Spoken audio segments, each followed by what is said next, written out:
మళ్ళా వస్తాం, మళ్ళా కొడతాం. మాధవ్ గారు, గుంటూరులో మీ పార్టీలో మీ పరిస్థితి ఏంటో అక్కడ ఉన్న వాళ్ళందరినీ ఎవరిని అడిగినా చెప్తారు. అందరూ అనుకుంటూ ఉంటారు. పెద్ద పెద్ద మాస్ డైలాగులతో రాంబాబు గారికి 24 గంటల్లో సినిమా ఏందో చూపిస్తామని చెప్పి మాస్ డైలాగులతో మాస్ వార్నింగ్లు ఇచ్చుకుంటూ మరి పాలకులే గూండాల్లాగా రౌడీల్లాగా మాట్లాడుతుంటే ఇప్పుడు మీ క్యాబినెట్లో కూర్చున్నారు 70% మంది మా నాయకుడిని మా పార్టీని ఇష్టం వచ్చినట్టు మాట్లాడారు. మీ మీద పెట్టాలి కేసులు, మిమ్మల్ని శిక్షించాలి.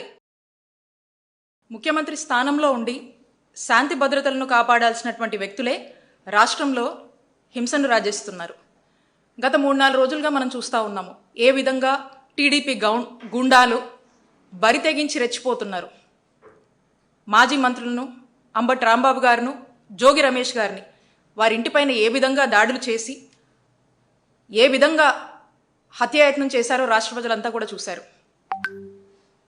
ఇదేదో అన్ఎక్స్పెక్టెడ్గా జరిగింది కాదు. ఇది ఖచ్చితంగా ఆర్గనైజ్డ్గా ప్లాన్డ్గా భయభ్రాంతులకు గురి చేసేటువంటి దాడిలా మనం చూడాల్సినటువంటి అవసరం ఉంది. ఎందుకంటే అక్కడ ఉన్నటువంటి స్థానిక ఆ ఎమ్మెల్యే ఇమీడియట్గా సీన్లోకి వచ్చి మేమే దాడులకు దిగపడ్డాము అని చెప్పి ఆవిడే స్టేట్మెంట్ ఇచ్చారు. అందరు కూడా చూశారు. అంటే స్వయాన ఎమ్మెల్యేనే సీన్లోకి వచ్చి గంటల సేపు నిలబడి రాంబాబు గారి ఇంటి మీద దాడి చేయడము, ఆయనపై హత్యాయత్నం చేస్తుంటే వాళ్ళందరినీ కూడా ప్రోత్సహించడం అనేది మనం చూసాము. నేను చెప్తా ఉన్నా, ఇప్పుడు కూడా ఇందాక చెప్తా ఉన్నారు, కొంతమంది పెద్దలు చెప్తా ఉన్నారు, ఇంకా కూడా దాడులు చేస్తామని, ఇంకా కూడా మళ్ళీ కొడతామని చెప్పి, మళ్ళీ ఆపమని చెప్పి, ఇష్టం వచ్చినట్టుగా మళ్ళీ దాడులు చేస్తామని చెప్పి పెద్ద పెద్ద మాటలన్నీ కూడా ఆవిడ మాట్లాడుతున్నారట. సాక్షాత్తం ఎమ్మెల్యే మాధవ్ గారు ఏం మాట్లాడుతూ ఉన్నారు? మళ్ళా వస్తాం, మళ్ళా కొడతాం, ఊరుకోము అని ఎమ్మెల్యే స్థానంలో ఉండి ఎలా మాట్లాడుతున్నారో చూడండి.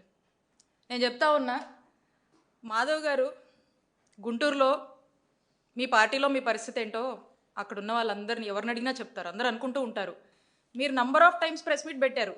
స్వయంగా మీ పార్టీ అధికారులే మీ మాట వినట్లేదని, దానికోసం మీరు నంబర్ ఆఫ్ కంప్లైంట్స్ ఇచ్చి నంబర్ ఆఫ్ ప్రెస్ మీట్స్ పెట్టి మీ బాధలన్నీ మీరు చెప్తా ఉంటారు. ఇది నేను చెప్తుంది కాదండి, మీ ప్రెస్ మీట్లు ఉన్నాయి, మీ కంప్లైంట్స్ ఉన్నాయి. అక్కడ ఉన్నటువంటి ప్రజలను అడిగితే వాళ్ళందరూ కూడా చెప్తారు. కాబట్టి మీ పార్టీ ఈ ఎపిసోడ్లో మిమ్మల్ని బలిపశువు చేస్తుందని మీకు వినిపించుకుంటా ఉన్నాను. కాబట్టి మీరు ఒకసారి ఆలోచించండి. రేప్ అనేది ఒకటి ఉంటుంది. కొత్తగా ఎమ్మెల్యేగా అయ్యారు పాపం, కాబట్టి రేప్ అనేది ఒకటి ఉంటుంది. ఆ రేప్ అనేది గుర్తుపెట్టుకొని దాని తగ్గట్టుగా మీరు ఉంటే బాగుంటుంది అని చెప్పి కోరుతా ఉన్నాను. కాబట్టి ఇంత ఆవేశము, ఈ విధంగా ముందుకు వెళ్ళడం అనేది రాష్ట్ర ప్రజలందరూ కూడా చూస్తున్నారు. ప్రజలన్నీ కూడా గుర్తుపెట్టుకుంటారని తెలియజేస్తూ ఉన్నాను. ఈవిడిలా అయితే ఇక అక్కడ కేంద్ర సహాయ మంత్రి ఆయన ఈ దాడి జరిగేటువంటి కొన్ని గంటల ముందు ఏం మాట్లాడారు ఒకసారి చూద్దాం. పెమ్మసాని గారు పెద్ద పెద్ద మాస్ డైలాగులతో రాంబాబు గారికి 24 గంటల్లో సినిమా ఏందో చూపిస్తామని చెప్పి మాస్ డైలాగులతో మాస్ వార్నింగ్లు ఇచ్చుకుంటూ మరి పాలకులే గూండాల్లాగా రౌడీల్లాగా మాట్లాడుతుంటే ఎక్కడ పోతుంది ప్రజాస్వామ్యం? లా అండ్ ఆర్డర్ ఏమవుతుంది? ప్రతిపక్ష నాయకుల పరిస్థితి ఏంటి? వాళ్ళ భద్రత ఏంటి? ఇప్పుడు చంద్రబాబు చంద్రబాబు కాబట్టి వీళ్ళు కూడా దాడి చేశారని హోంమంత్రి. ఇది మీరు క్లియర్గా చూశారు. ఈ 3-4 డేస్గా జరిగినటువంటి రాంబాబు గారి అంశం మీరు చూశారు.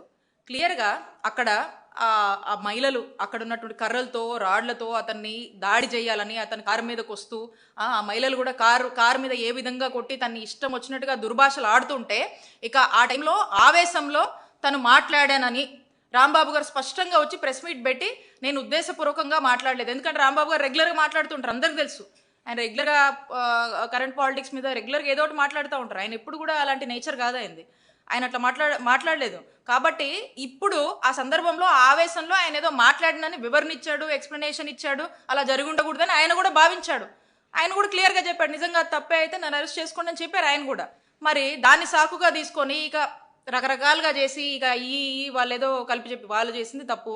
క్లియర్ అండి, ఒకటే తిరుమల లడ్డు సంబంధించినటువంటి విషయంలో ఎటువంటి కల్తీ జరగలేదనేది స్పష్టమైంది రిపోర్ట్స్ ద్వారా. వైసీపీ వాళ్ళు బలంగా ఇది జనంలో తీసుకెళ్తున్నారు, ఇది వెళ్ళొద్దు, దీన్ని డైవర్ట్ చేయాలంటే ఇలాంటి హింస, ఇలాంటి ఏదో చెయ్యాలి కాబట్టి ఈ డైవర్షన్ కోసము ఈ విధమైనటువంటి అంశాలని తెర మీద తీసుకొచ్చి ఈ హింసని ప్రోత్సహించారు అంతే. ఇక వాళ్ళు దాన్ని కప్పిపుచ్చుకోవడానికి ఏది పడితే అది మాట్లాడుతున్నారు, అనేక అంశాలు తెస్తున్నారు.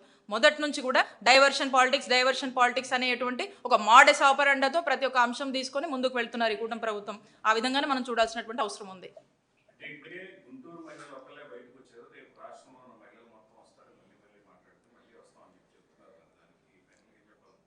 అదే అన్న, ఇప్పుడు మనం చూస్తూ ఉన్నాము గుంటూరు మహిళలు ఆ ఎమ్మెల్యే గారు ఏ విధంగా మాట్లాడారు. హింసని పాలకులుగా ఉండి వాళ్ళే మాస్ వార్నింగ్లు ఇస్తూ హింసని వాళ్ళే ప్రోత్సహిస్తున్నారు. ఇది తప్పు, ఇది ఒక చెడు సంస్కృతి, ఇది ఒక విష సంస్కృతి, దీనికి ఫుల్ స్టాప్ పడాలి, ఇది కరెక్ట్ కాదు. ప్రతిపక్షంగా ప్రజలకు సంబంధించినటువంటి అంశాల్లో ఏదైనా మాట్లాడేటువంటి హక్కు ప్రతిపక్షంగా ఈ డెమోక్రసీలో మనకుంది. అపోజిషన్ పార్టీ చేసే పని వాళ్ళు చేసుకుంటారు, యాజ్ అ పబ్లిక్ రిప్రజెంటేటివ్స్ వాళ్ళు చేసే చట్టాలు వాళ్ళు చేసుకుంటూ వాళ్ళు ప్రజలకు మంచి అడ్మినిస్ట్రేషన్ ఇవ్వాల్సినటువంటి బాధ్యత వాళ్ళకు ఉంది. వాళ్ళే ఈ విధంగా మాట్లాడుతున్నారంటే ఎటుపోతుంది? అదే అంటా ఉన్నాం, రాష్ట్రంలో లా అండ్ ఆర్డర్ పూర్తిగా ఫెయిల్ అయింది. There is no democracy. Indian constitution పక్కన పెట్టారు. ఈ రాష్ట్రంలో only red book politics, red book implementation మీద పూర్తి ఫోకస్తో ముందుకు వెళ్తున్నారు. అందుకే ఇవన్నీ జరుగుతున్నారు. వాళ్ళే అధికారంలో ఉండి ఈ విధంగా ప్రోత్సహిస్తున్నారు. ఒక్కటే చెప్తా అన్న, మీ అందరికి కూడా తెలుసు, మేము ఐదేళ్లలో మాకెంతమంది కార్యకర్తలు ఉన్నారు, మా పార్టీ మాకు మంచి మాస్ కార్యకర్తలు ఉన్నారు. మా వాళ్ళు తలుచుకుంటే ఒక్కరోజు ఏమైపోయేవాళ్ళు, మీరు అందరూ ఒక్కొక్క నాయకుడిని తలుచుకుంటే ఏమైపోయేవాళ్ళు. ఇప్పుడు మీ క్యాబినెట్లో కూర్చున్నారు 70% మంది మా నాయకుడిని, మా పార్టీని ఇష్టం వచ్చినట్టు మాట్లాడారు. మీ మీద పెట్టాలి కేసులు, మిమ్మల్ని శిక్షించాలి. కానీ మేము అలా చేయలేదే. మేము సంయమనంతో మేము ఆ పద్ధతి ఎంచుకోలేదు. మేము ప్రశాంతంగా మంచి చేయాలి, మంచి గవర్నెన్స్ ఇవ్వాలి అని మా నాయకుడు దృష్టి పెట్టాడు. మేము తలుచుకుంటే చేయలేమా ఏంటి? మాకు లేరా ఏంటి కార్యకర్తలు, మాకు లేరా ఏంటి మహిళలు? ఏమనుకుంటున్నారు? కాబట్టి ఒక్కటే చెప్తా ఉన్నాం, రేపు అనేది ఒకటి ఉంటుంది. ప్రతి ఒక్కరు గుర్తుపెట్టుకొని ప్రజలకు మంచి పాలన ఇవ్వండి. అబద్ధాలు, ఈ పిచ్చి ప్రచారాలు మానుకొని మంచి పాలన ఇవ్వండి, మంచి చేయండి, ప్రజలు మంచి గెలుచుకోండి.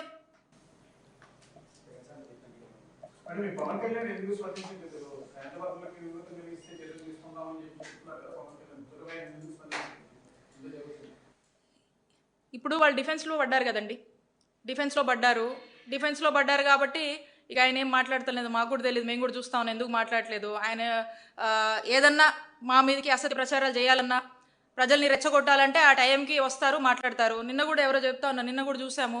మరి ఆ మీటింగ్లో లడ్డు వ్యవహారంలో అందరూ వైసీపీ వాళ్ళు చాలా స్పీడ్గా ఈ వాస్తవాన్ని ప్రజల్లోకి తీసుకువెళ్తున్నారు. నాకే పట్టిందా, మీ ఎవరికి పట్టలేదా, మీ ఎవరు మాట్లాడలేదని ఏదో అలిగి వెళ్ళిపోయారని వింటా ఉన్నాం మేము కూడా. మీ దృష్టి కూడా వచ్చి ఉంటుంది. దాన్ని బట్టే అర్థమవుతుంది మరి ఆయన ఇలాంటి సందర్భాల్లో మరి ఎందుకు మాట్లాడలేదో ఏంటో. కాబట్టి అతను ఏమో మా మీదకి బురద జల్లాలంటే ముందు పెట్టారు. ఇలాంటి డిఫెన్స్లో పడ్డారు కాబట్టి ఇంత హింస ఇదంతా నడుస్తుంది కదా, కానీ అని చూస్తూ ఉన్నారు ఆయన కూడా. ఈరోజు పవన్ కళ్యాణ్ గారు ఒక ట్వీట్ చేశారు. ఆ ట్వీట్ లో ఏంటంటే మద్యం రేటు ఎక్కువగా అమ్ముతున్నారు ఏపీలో, ప్రతి చోట ఇది నాకు కంప్లైంట్ వస్తుంది అనేది ఒక ట్వీట్ అయితే చేసింది. అదే అన్న, డైవర్షన్ పాలిటిక్స్. ఏదన్నా ఒకటి జరుగుతుంది అనుకోండి, సడన్ గా ఇంకొక అంశాన్ని తెచ్చి డైవర్ట్ చేయడం. మొదటి నుంచి కూడా ఇదే కదా, ఏదో ఒక అంశం తెస్తారు, మోడస్ ఆపరెండా. ఇప్పుడు తిరుపతి లడ్డు విషయం కూడా అదే కదా. అమ్మో లడ్డు విషయం వైసీపీ వాళ్ళు వెళ్ళిపోతున్నారు, రోడ్ల మీదకి చెప్పేస్తున్నారు, చంద్రబాబు నాయుడు గారు చేసిన తప్పని చెప్పేస్తున్నారు, ప్రజలు నమ్మేస్తారు, బ్యాడ్ అయిపోతామని చెప్పేసి ఇప్పుడు ఇంకొక అంశం తేవడం. ఏదో ఒక అంశం, మోడస్ ఆపరెండా, డైవర్షన్ పాలిటిక్స్ వెన్నటో పెట్టినటువంటి విద్య ఈ కూటమి ప్రభుత్వానికి, చంద్రబాబు నాయుడు గారికి.